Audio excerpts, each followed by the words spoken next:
திருப்பதி. இந்த பெயர் கேட்டவுடன் பலருக்கும் நினைவில் வருவது மலை, கோபுரம், முடிவில்லாத வரிசை. ஆனா அந்த மலைப்பாதையின் அமைதிக்குள் பக்தர்கள் மட்டும் தெரிந்த சில அனுபவங்கள் இருக்கின்றன. அதன் மையத்தில் ஸ்ரீ கல்யாண வெங்கடேஸ்வர சுவாமி கோவில்.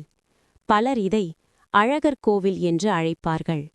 இது மலைக்கு மேலுள்ள ஸ்ரீ வெங்கடேஸ்வரர் கோவில் தலத்தின் ஒரு அமைதியான பிரதிபலிப்பு.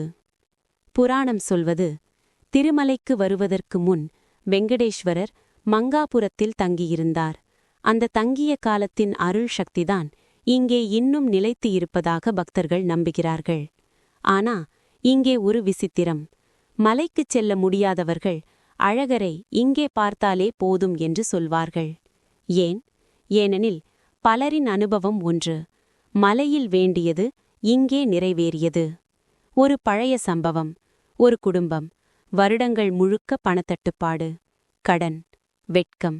அவர்கள் மலையில் தரிசனம் செய்ய முடியாமல் இங்கே வந்து மௌனமாக நின்றார்கள். நாங்கள் மேலே வர முடியல, நீங்க கீழே வந்துடுங்க என்று. அவர்கள் வாழ்க்கை ஒரே நாளில் மாறவில்லை. ஆனா 3 மாதத்தில் ஒரு வேலை, ஒரு நிலைத்த நிலை. அவர்கள் சொன்னார்கள், அழகர் கேட்டார். இது சான்று இல்லாத கதை. ஆனா இதே மாதிரி அனுபவங்கள் இங்கே ஏராளம். இந்த கோவிலின் இன்னொரு தனிச்சிறப்பு மூலவர் உருவம். அமைதி, மிக அமைதி. திருமலையில் அதிர்ச்சி, ஆர்ப்பாட்டம். ஆனா இங்கே அழகர் ஒரு ராஜா மாதிரி இல்ல, ஒரு உறவினர் மாதிரி. பக்தர்கள் சொல்வது, இங்கே வேண்டினால் அது ஆசை நிறைவேற்றம் மட்டுமில்லை, மன அழுத்தம் குறையும். அதுதான் உண்மையான அதிசயம். சிலர் சொல்வார்கள், திருமலையில் கேட்காத கேள்விக்கு இங்கே பதில் கிடைக்கும். ஏனெனில் இங்கே கூட்டம் குறைவு, மௌனம் அதிகம். திருப்பதி அழகர் கோவில் பெரிய அற்புதங்கள் நடந்த இடமில்லை. வானத்தில் ஒளி தோன்றவில்லை, சிலை நகரவில்லை.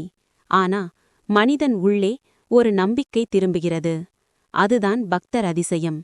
கடவுள் வெளியில் மாறவில்லை, ஆனா பக்தன் உள்ளே மாறினான். அழகர் மலையில் மட்டுமில்ல, அவன் உன் மனம் அமைதியாகும் அந்த நிமிடத்தில்தான் இருக்கிறான்.